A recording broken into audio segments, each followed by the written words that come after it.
ओम साई राम। मैं मीनाक्षी आप सभी लोगों का हार्दिक अभिनंदन करती हूँ साई अनुभूति चैनल में और अनुभवों की श्रृंखला से एक और बहुत प्यारा और अनोखा सा अनुभव लेकर एक बार फिर से आप सभी लोगों के समक्ष उपस्थित हुई हूँ। लेकिन उससे पहले चलिए सभी लोग हाथ जोड़िए और बाबा का जयकारा लगाइए। ओम श्री सच्चिदानंद सद्गुरु साईनाथ महाराज की जय। अनंत कोटि ब्रह्मांड नायक राजाधिराज योगी राज परम ब्रह्म गुरु श्री सच्चिदानंद सद्गुरु साईनाथ महाराज की जय। ओम साई राम। साथियों, आज जो ये अनुभव मैं आपको बताने जा रही हूँ वो है लक्ष्मी जी का। लक्ष्मी जी ने स्पेशली कहा है कि मेरा नाम सेव करिए विजय लक्ष्मी जी के नाम से, क्योंकि मेरे हस्बैंड का नाम है विजय, तो हम इन्हें प्रोनाउंस करेंगे विजय लक्ष्मी जी के नाम से। ये कहती हैं कि बाबा से एक आंटी के थ्रू जुड़ी। इनकी एक आंटी ने बाबा के बारे में इन्हें बताया था। अपनी शादी के पहले से ही ये बाबा को मानने लगी थी। ये बताती हैं कि जब इनकी शादी हुई तो इनके जो हस्बैंड थे वो पढ़ाई कर रहे थे, उस वक्त वो बीएससी नर्सिंग कर रहे थे।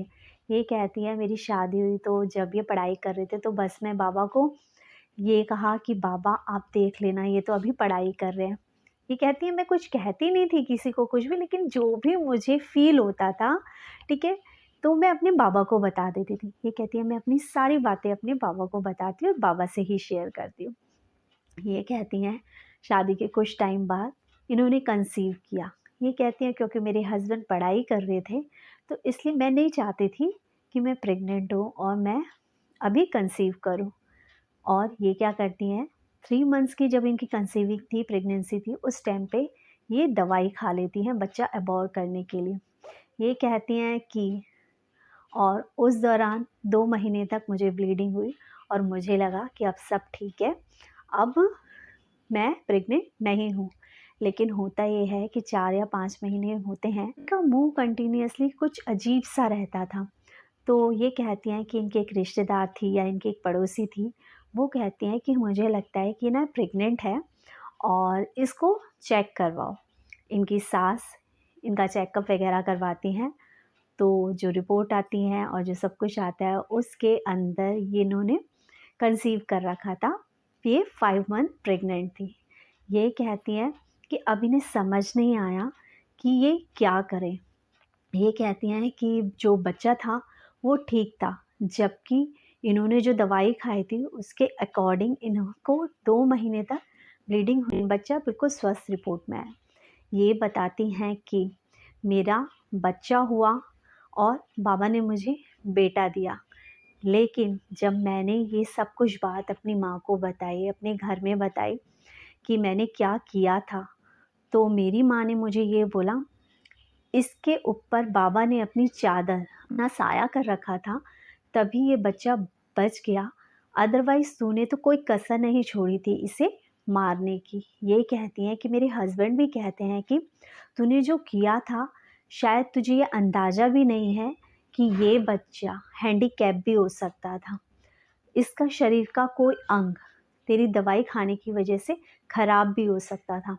लेकिन ये बाबा की कृपा ही थी, जिसे इन्होंने बाद में समझा कि ये बाबा से अपनी हर परेशानी, हर दुख बताती थी और बाबा ने इनकी लाज रखी कि इनके हाथों एक दुर्घटना जिसे बोलते हैं, जाने अनजाने जो भी इन्होंने किया था वो होने से बच गई। ये कहती है मेरा बच्चा थोड़ा कमज़ोर हुआ था, लेकिन बाबा की कृपा से आज वो हष्ट-पुष्ट है।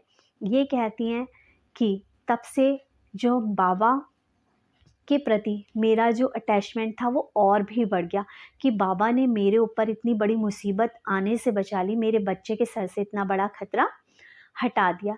ये कहती हैं कि उसके बाद मेरे जो हस्बैंड हैं उनकी जब पढ़ाई कंप्लीट हुई तो मैंने एक दिन बाबा को बोला, बाबा इनकी अब पढ़ाई कंप्लीट हो गई है तो प्लीज़ बाबा इनकी जॉब के लिए देख लेना ना आप। ये कहती हैं कुछ दिनों बाद इन्हें स्वप्न आया। स्वप्न में ये क्या देखती हैं कि एक फ़कीर वाइट कपड़ों में इनके घर आता है और जिसके हाथ में भिक्षा का कटोरा था। ये कहती हैं ये डर जाती हैं उसे देख के और ये फट दनी से दरवाज़ा बंद कर देती हैं। और होता ये है कि वो बाबा, वो फ़कीर यानी हमारे साईं बाबा दरवाज़े को तेज़ी से धक्का मार के खोल देते हैं और अंदर आ जाते हैं। ये डर रही होती हैं, तब इनकी मम्मी कहती है कि अरे ये तो बाबा हैं, तुम ऐसा करो, बाबा को दाल चावल खिलाओ और इसके अलावा बाबा को 1 कटोरी घी देना। ये कहती हैं, स्वप्न से मेरी आँख खुल जाती है और मैं इस स्वप्न को भूल जाती हूँ, मुझे याद नहीं रहता। लेकिन 4-5 दिन बाद इन्हें वापस से याद आता है कि मैंने वो सपना देखा था और वो तो मेरे बाबा ही मेरे सपने में आए थे। ये कहते हैं ठीक 15 दिन बाद मेरे हस्बैंड का ऑफ़र लेटर आता है और मेरे हस्बैंड को सरकारी नौकरी मिल जाती है। ये बताते हैं कि इनका जो फर्स्ट जॉइनिंग हुई थी भुवनेश्वर एम्स में हुई थी। ये कहती हैं वो काफ़ी दूर था, तो मैं बाबा को कहती थी कि बाबा बहुत दूर हो गया है ना, प्लीज़ कुछ करो। ये कहते हैं उसके बाद उनकी दूसरी जॉइनिंग जो हुई वो बनारस में हुई। ये कहती हैं तब भी मेरा बाबा से माँगने का सिलसिला रुका नहीं। मैं बाबा को फिर कहने लगी कि बाबा प्लीज़ देख लो ना, कुछ तो करो बाबा, बहुत दूर हो गए हैं। लेकिन उसके बाद इनके हस्बैंड का फिर से तबादला होता है और इनके हस्बैंड इन्हीं के शहर गुड़गाँव आ जाते हैं ईएसआई हॉस्पिटल। इनके हस्बैंड की जो जॉब लगी थी वो लगी थी, इनके हस्बैंड कंपाउंडर की जॉब करते हैं ईएसआई हॉस्पिटल में। और ये कहती हैं कि बाबा को मैं जो भी बोलूँ बाबा मेरी हर बात सुनते हैं और बाबा ने हर पल मेरी रक्षा करी है। बाबा को मैं बहुत प्यार करती हूँ और बाबा भी मुझे प्यार करते हैं, इसलिए बाबा मेरी हर छोटी बड़ी बात मान ही लेते हैं। कुछ टाइम पहले मेरा बेटा गाँव गया था, वहाँ खेलते हुए इसके हाथ में फ्रैक्चर आ गया। हम बहुत डर गए और वहाँ डॉक्टर ने बोला कि इसका ऑपरेशन करना पड़ जाए। ये कहती हैं कि ये बात सुन के मुझे बहुत डर लगा और बस मैं शहर से गुड़गाँव से जब अपने गाँव जा रही अपने मन में बस यही बात रटती हुई जा रही थी कि बाबा प्लीज़ मेरा बच्चा छोटा है, इसके ऑपरेशन की नौबत नहीं आनी चाहिए, इसका ऑपरेशन नहीं होना चाहिए, इसका ऑपरेशन नहीं होना चाहिए। ये कहती हैं वहाँ से ये लाए अपने बच्चे को, डॉक्टर से चेक वगैरह कराया तो सिर्फ प्लास्टर चढ़ा और सर्जरी की नौबत नहीं आई। ये बताती हैं जब प्लास्टर खुला उसके बाद डॉक्टर ने एक्सरसाइज़ बताई थी बच्चे को और एल्बो पे लगा था।